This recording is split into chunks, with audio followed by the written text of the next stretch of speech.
customers, right? 10,000 customers, and I know all about their behaviors. But at the end of the day, the person above me, we want to create just 4 products. We want 4 products designed to cater to this entire population. Now, if we can create 4 different clusters of individuals, now we can address each of them with a particular different product, right? So that's one way we can set K.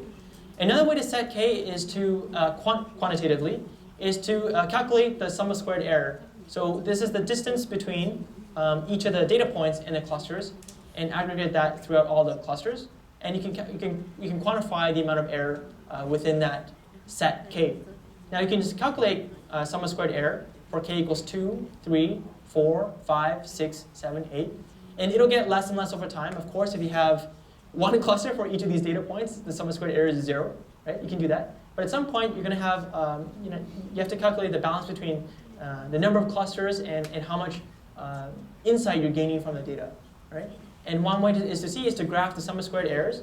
At one point, you might see that there's an elbow. So after a certain number of K, then you're not really explaining a lot more variance, right? So you're not explaining a lot more after a certain K. Maybe it's 3, maybe it's 4, maybe it's 5.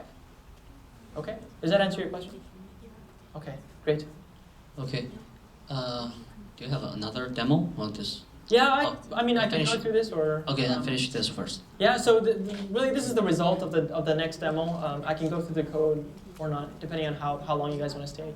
But here we're using MLlib. This is a k-means package, or the k-means part of MLlib in Spark. And here we're running through, I think, 1,000 and something weather stations, and we're identifying which weather stations are closest to each other in terms of their latitude, in terms of their longitude, and also in terms of their mean temperature. So we're not looking at a whole lot of variables, just 3 variables. They're kind of their position as well as their mean temperature. So because it's not just position, right? If it's just latitude, longitude, you would see clusters that would not overlap at all in any way. But here we see some blue data points at the very bottom in this cluster of red. Now, why is it blue and why is it not red? Well, that's because we're also incorporating the mean temperature in our calculations for these clusters. So these weather stations happen to show a more similar mean temperature to these weather stations in this cluster, right? So that's why these ones here, maybe they have a microclimate, maybe they're slightly elevated, maybe they're closer to water or something else, or maybe there's something wrong with the weather station, right? So maybe there is one blue here in the middle, maybe there's something wrong with that weather station, and this cluster analysis allows us to identify outliers, right? Because it's something weird is happening there. It's easy to visualize. So that's one other reason why you might use cluster analysis. So that's kind of what you see here. We set this to, I believe, 7 clusters, and this is the output from MLlib in Spark. And you can see different. We just kind of label them by the colors and by the numbers. And then after that, we can apply labels if we so choose to. Okay. You see Toronto down there in the reds, I believe. Vancouver in the greens. And we have lots of sparse kind of weather stations in the north, right? Yukon and so on. Okay. So I don't think I'll really go into the code, but I'll just show maybe just one line of code and how to find out a little bit more about MLlib. If you just look up Spark SQL, no, actually just Spark MLlib, you'll find a list of algorithms that you can use, right? So under here, we'll see some basic stats. This is all MLlib, right? Basic stats, classification and regression, collaborative filtering, clustering, k-means. Right here, clustering, k-means. If you click on this, it'll give you the actual code on how to run k-means, and it's very, very easy. You can choose between Scala, Java, or Python. I think this will be incorporated into R in the future. I typically use R as well, R and Python. But it's very easy. Here we just simply set the number of clusters is equal to 2. Okay, number of clusters is equal to 2. The number of times you want to run through all that cycle from step 1 to step 6, you want to run it at most 10 times.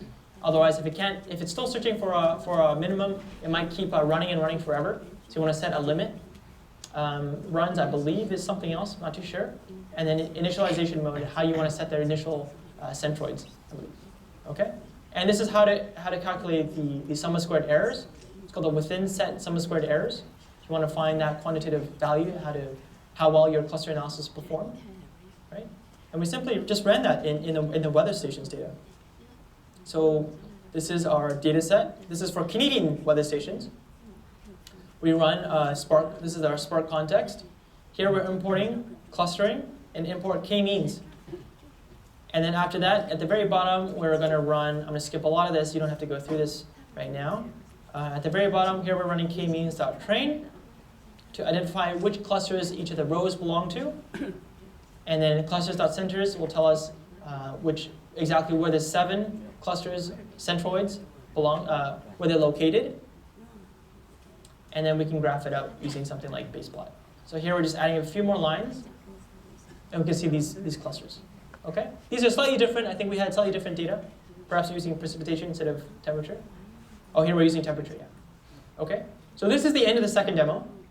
Now there's a third demo. I don't know how much time we have left. But the last demo is on classification. And I wanted to talk about classification because it's very different from clustering. And it's also very widely used in business. So 我想问一下，就是时间我们本身计划的时间是4点钟，然后我们时间基本上已经到了。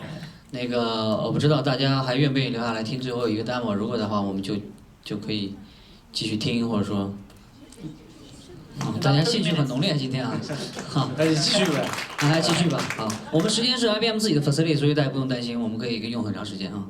Okay, good. Thank you so much for staying. Okay, so the next one is, I think, quite interesting because it has a bit more of a story.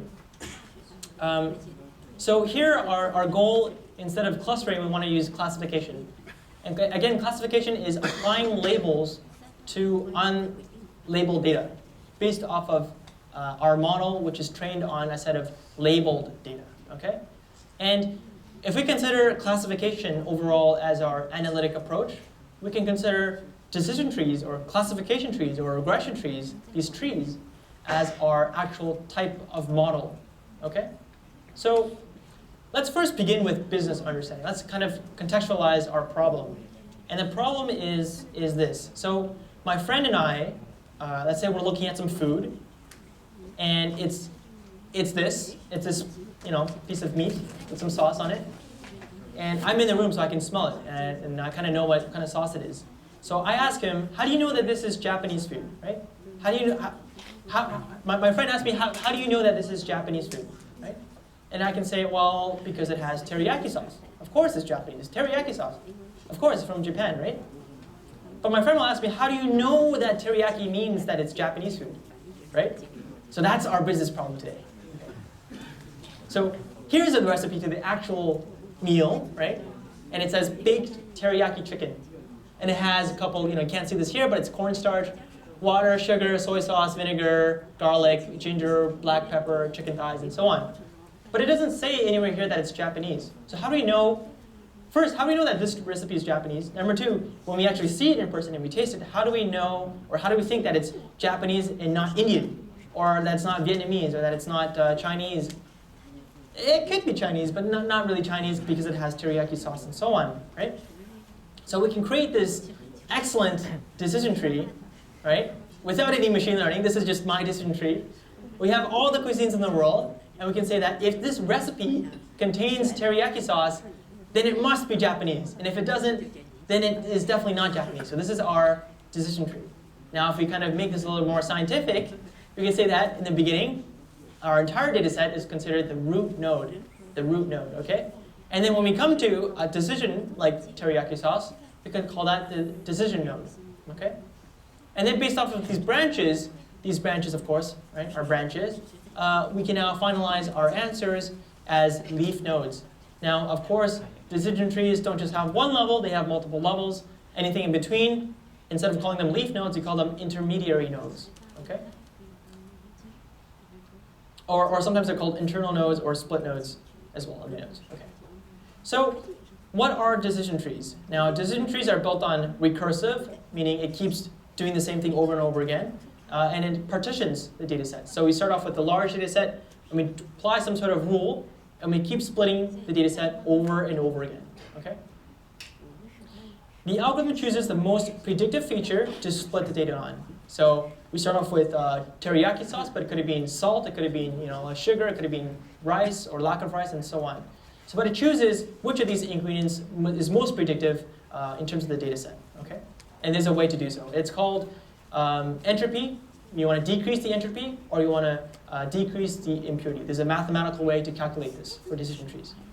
But you can imagine that this is our goal. So we start off with some sort of mixed data, right? We have some model that we want to generate. This is our decision tree. This is our model. And from our very messy kind of data set of all sorts of label or all sorts of kinds of data or recipes, we want to be able to split it into full, if we have mixtures of red circles and green triangles, we're going to split it into fully just red circles and the yellow one just green triangles. This is our optimal decision. Of course, not in every case we're going to have perfect splitting, but this is just an example of the most optimal case. Okay? So just going through the same notes again at the top.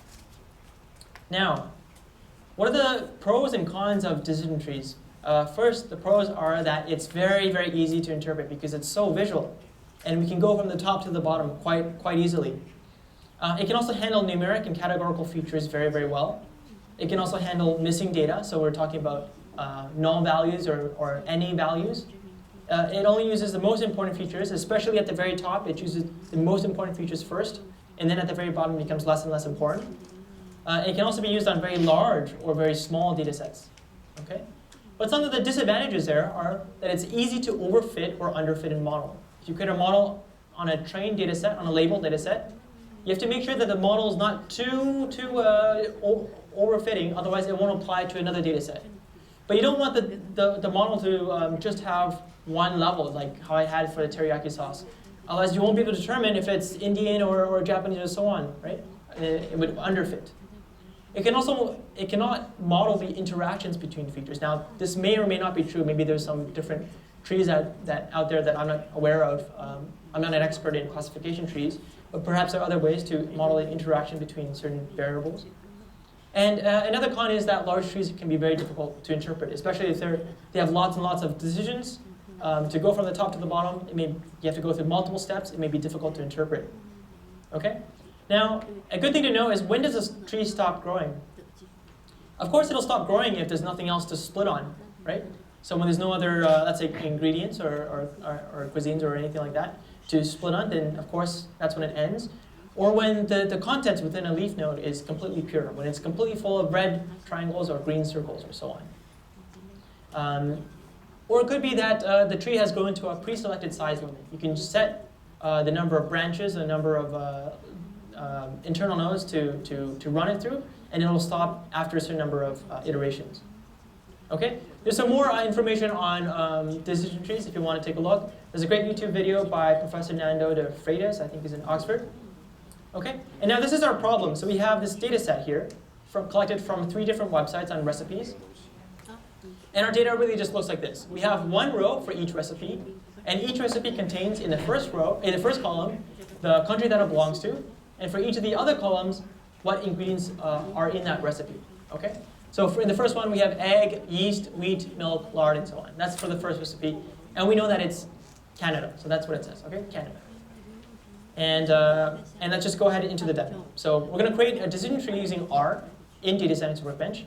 We're not going to be using Spark for this one, but it's just a quick demo, and it's very good to know if you want to understand the difference between clustering and classification.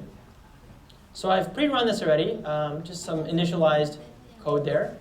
We get the data, and this is what the data looks like. Okay? So I've modified it a little bit. First column is, what country does that recipe belong to? Does it have almond, angelica, anise seed, apple brandy, and so on? So if it does, it'll say yes. If it doesn't, it'll say no. Okay? Now we have lots and lots of rows of this. So first, we need to clean it a little bit. Sometimes it's not labeled properly. Like there's a capital letter, or sometimes it says China when it should say Chinese, to clean it a little bit. And then we can take a look at the data. So first, let's take a look at the most popular ingredients. So at the very top, oops, let me scroll down here. What happened? We can see what are the most popular ingredients. We see that egg has 21,000 recipes. There's 20,000 recipes that has wheat and butter and onion and garlic and milk. They're very popular ingredients out there. Cream, tomato. If we go down to the very bottom, it's also very interesting to see which are the most rare ingredients out there in recipes. We see that, what's this? Durian, sturgeon caviar, strawberry jam, roasted pecan, roasted nut, and so on. I think this is a flower as well. I've never seen this before, pelargonium, and so on. It's very interesting to kind of just explore the data on its own. Okay, so here we're running two packages. They're called rpart for recursive partitioning, right? rpart, and rpart.plot to help plot the decision tree a little cleaner. I've installed it in Data Science Workbench. Here I can see, using !rpart, what the contents are, what the parameters are for this function. And I can go ahead and run it on the data set. So here I'm running it on the data set. Now I've only limited it to East Asian countries plus India. And the reason because I'm first interested in East Asian country recipes. And number two is because if I set it on all the countries, it becomes very difficult for the decision tree to run on. Because there's just too much variety in the ingredients, I believe. But here we can see, if we start off with all the recipes in the world, we can say that the most predictive feature first is cumin. So here, let me just go back to what countries we're looking at. We're looking at Korean, Japanese, Chinese, Thai, and Indian cuisines. And our decision tree will run the model on these 5 different types of recipes. Okay? So based on the model, we can say that if it has cumin,